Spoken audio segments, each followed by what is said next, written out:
All right, so tonight we're diving into something I know is on everyone's mind. Oh, yeah. Landing your dream job in academia. That's a big one. We are cracking open Jarrod Kanizay's book, How to Land Your Dream College Job, to get you guys all the inside scoop. All those tips and tricks. Yeah. Exactly. This is the stuff that they don't always tell you. Right. Like, all right, polish your CV. Right. But, like, what does that even really mean? There's so much more to it. So much more to it. Yeah. Okay, so before we, like, go down this rabbit hole of applications and, cover letters and all of that, Right. what is, like, the most important thing that our listeners should nail down Okay. before they even start thinking about applying? It's interesting how many people just jump right into applying for jobs without really understanding what they want or why they're doing it. Like what they're even looking for. Exactly. Yeah. Kanizay is really big on self-reflection. Mm-hmm. So you really need to define your passions. Like what excites you intellectually. Yeah. And then think about what type of college job Okay. really aligns with. Right, so don't just apply to, like, every single job posting Right. that you see that's in academia. It can be really exhausting. Yeah. And ultimately, I think, pretty unfulfilling. Yeah. To just be throwing things out there. And Yeah, it's almost like you're setting yourself up for failure. And also, it's not efficient. Right. You're going to be spending so much time Yes. applying for jobs that you might not even really want. And also, it's just not a good look. No. Like, if you're... It's not strategic. Yeah. And this is a process that requires strategy. It's like you need to find that perfect niche, Yeah. right? Like where all your skills and interests and all the things that, like, get you excited intersect with what the institution needs, with Right. the job itself. Yeah, and I think Sometimes it means it's being honest with yourself. yes, about whether you need additional training Yeah. or you need to build up Or you need a couple more years. certain credentials. Right, experience. Right. Yeah. To even be competitive. Okay, so this is where I personally get a little bit like, I don't know, I just like clam up and don't want to do it. Right. Networking. Networking. I'd rather be buried Yeah. in a stack of research papers. I can relate to that. But, like, it's unavoidable in academia, right? I think it's absolutely crucial. Yeah. But I think it helps to think about it. Also- Less is networking. Okay. And more is just building your squad. Okay, I like that. Yeah. Okay. So you're building a network of people Mm-hmm. who are going to be there to support you. Mentors. Mentors. Collaborators. Yeah, people who are going to vouch for you. Yeah, like champions of your corner. Yes. I like that. Who are going to open doors for you. Yeah, okay. Yeah. But how do you actually build that network? Oh, well, I mean, because, like, it's a good question. conferences can be so overwhelming. They can. And it's intimidating. Like, Yeah. walking up to a professor Totally. who has, like, all these publications. Like you feel like you're nobody. You're like a little peon. A big deal. Yeah. Yeah. Does Kanizay have any tips on that? He does. Yeah. He says you should go to conferences and seminars Okay. that are in your very specific area. Okay. Because then you're going to find people Hmm. who have very similar interests. Right. And he also says, Yep. don't just sit in the back row. Like, Uh-huh. engage, ask questions, and approach presenters Okay. whose work you admire. So don't be afraid to put yourself out there. Yes. Okay. And talk to people. Got it. You'd be surprised Yeah. how receptive Yeah. people are Yeah. to discussing their work. Especially if you're, like, enthusiastic Yeah. and you've, like, And you're clearly... read their stuff. Yeah. Yeah. Okay, so networking. Like, check that box. Yeah. But really, it's about making connections Yeah. and building those relationships. Yeah. And, your research is so important. Right, because at the end of the day, Yeah. like, that's what it's all about. That's your currency Right. in academia. So how does Kanizay say Yeah. to best showcase your research? He emphasizes that your research should tell a story. Oh. So it's not just about listing publications. that's It's called about impact demonstrating the impact. of your work. Yeah, of your work. So, like, have you published in prestigious journals Exactly. with high impact factors? Yes. Have you presented? Have you been to selective conferences? Oh, Have you collaborated right. with leaders in the field? So it's really about highlighting Yes. the parts of your research, The things that are going to be most impressive right, that are going to, like, to a hiring committee. really stand out. Yeah, and it's going to depend on the job. Okay. So if you're applying for a research-heavy position, Mhm. you want to focus on the originality Go ahead. and the impact of your work. Got it. If you're looking for a teaching-oriented role, Yeah. you might want to highlight Okay. your teaching experience. Okay. Maybe talk about pedagogical innovations and things like that. Things that show that you can communicate clearly. Exactly. Okay. Yeah. So really thinking about your audience. Yes. And tailoring Yeah. your materials to that specific audience. Perfect. Yeah. All right. So we've laid some groundwork. We have. We've talked about self-reflection. Yes. We've talked about networking. Yes. And we've talked about this research profile. Your research. That you need to create. Yes. Now it's time to translate all of that into an application. Into an actual application package. Yes. Okay. That's going to get you noticed. Yeah, because you can have the best research. Right. And all the connections. You could be the most connected person if your CV and cover letter aren't good.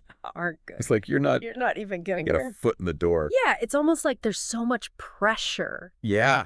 To make those perfect. There is. So what does Kanizay have to say about CVs and cover letters? He says the key to a standout application is tailoring. Okay, so no more generic... No. One size fits all. No. Oh, thank goodness. It needs to be tailored. Okay, what does that even... So the position... what does that even mean in practice? It starts with really reading that job description. Okay. And understanding what are the skills, the experiences, the qualities they're looking for. Yeah. And then you're going to highlight the parts of your background that match that.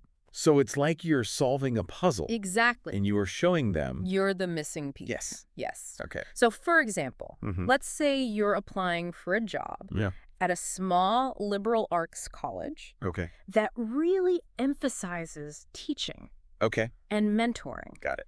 You're going to want to highlight any teaching experience you have. TA experience? Yeah. Any pedagogical training, evidence of your commitment to its experience. Like that. So you're really telling a story. Yes. But you're tailoring it. You are. To the values of that institution is looking for. Yes. Okay, what about cover letters? Okay. Because I feel like I've heard mixed things about those. Mixed reviews. Are they even read anymore? Well, Kanizay says the cover letter is a really great opportunity to connect the dots between your experience and the institution's mission. Okay. And it's a chance to show off your personality, your writing skills, and your enthusiasm for the job. Okay, so it's not just a summary of your CV. It's not. It's an opportunity to tell a story. Right, and to be about why you... I'm not just qualified. Are the perfect fit. But I am the ideal candidate. For this specific role. Specific role. Yeah. Okay, so how do you do that? Well, Kanizay says you should talk about things that appeal to you. Okay. About that institution. So their commitment to undergraduate research. Okay, so you need to do your homework. You do. About the institution. Yes. You can't just Can't just look at their website. Glance at the website and be like, okay. No, you need to know. I'm going to write my cover letter. What they care about. Yeah. What their values are. Yes. What they're doing. Okay. And then you can weave that in. So it sounds like the cover letter is really important. It is. And it's a lot of work. It is. Okay, so let's say you've submitted... You've done it. A stellar application. You've got the interview. You get the interview. This is where things get scary. You interview. Yeah. That's the most daunting I think so. part of the whole process. Yeah. What does Kanizay have to say? He says preparation is key. Okay. You need to research... The institution. Okay. The department. The people you're going to be meeting with. So the faculty. Yes. That are going to be interviewing you. Read their papers. Oh, God. Understand their work. Okay. Know what they're interested in. So basically, become an expert. Become an expert. On everything they've ever done. On their work. Or that 2 hours. Yeah. That you're going to be... But it shows. With them. It shows that you're serious. Okay. That you care. That you've taken the time. Yeah. And it will also help you anticipate questions. Right, because if you know... Then tailor your answers. What they're working on. Yes. Then you can kind of figure out, okay, what are they going to ask me? Exactly. And then you can kind of tailor... And tailor your responses. Your answers to that. For example, if you know someone is really into digital pedagogy, you might want to mention your experience with online teaching. Or educational technology. Or something like that. Yeah. Technology in the classroom. Okay, so research is key. Research is key, but there's also those behavioral questions. Behavioral questions. Tell me about a time when... Oh, gosh, yes. Those are the ones that make you nervous. Those are the worst. Okay, so for those... Like, I feel like I'm going to freeze up. Okay. And, like, forget everything. Okay. That I've ever done. Says practice. Okay. Practice your answers. To those common questions. Okay. Think about examples that demonstrate your skills. Okay. And qualities. Okay. And use the STAR method. The STAR method. Situation. Okay. Task, action, result.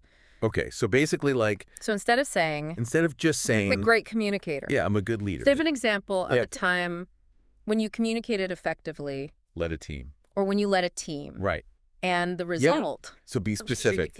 And give a real example. Concrete example. Yeah, and also... You want to showcase... To show your personality. Yeah. Your passion. Yeah, because they want to know... Your enthusiasm. That you're not just... I want to know qualified. That you're going to be a good fit. Right, like you're going to fit in. For the department. With their department. Yes. Their culture. The culture of the institution. Okay. Now, Kanizay also says... Yeah. You should use the interview as a chance to learn about the position. Okay. And to ask questions. It's so interesting how the interview is like... A two-way street. Yeah. Yeah. Like you're also trying to figure out... Yeah, you're interviewing them. If this is the right place for you. Exactly. So what kind of questions does Kanizay suggest? He suggests asking about... kind of get that information. Professional development opportunities. Okay. Mentoring programs. Research collaborations. Okay. You can also ask about the culture of the department. Okay. Their commitment to diversity and inclusion. Right. Like their values. Yeah. And how that aligns with... Their vision for the future. Right. With yours. Yeah. Okay. So let's say... Right. You've gone through this whole process. You've done it all. You've networked.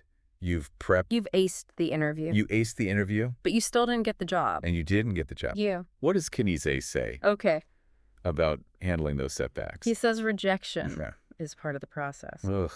I hate to hear that. But it's true. It's true. It happens to everyone. It's so competitive. It is a very competitive market. But it's not a reflection. Right. It's not personal. It's not about your worth. Right. It's often about fit or timing. Or they already had somebody in mind. Or maybe they knew who they wanted.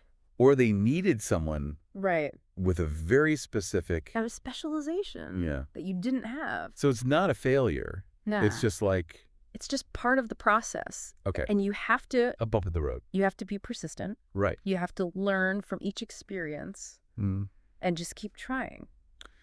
But how do you stay motivated? That's a good question. When you keep getting rejected. Yeah. Because it's easy to be like... It's easy to get discouraged. Like, am I even cut out for this? Kanizay says you need to reconnect with your why. Oh, your why. Your why. Okay. Why are you doing this? Why don't I go to grad school? Putting myself through this. Why are you passionate about this field? What is it about academia? Yeah. What do you want to contribute? That I love to the world. Right. And I learned having like a good support system is so important. Mentors. Your friends. Your colleagues. Your family. Right. Like they can all provide. They can help you through support, encouragement.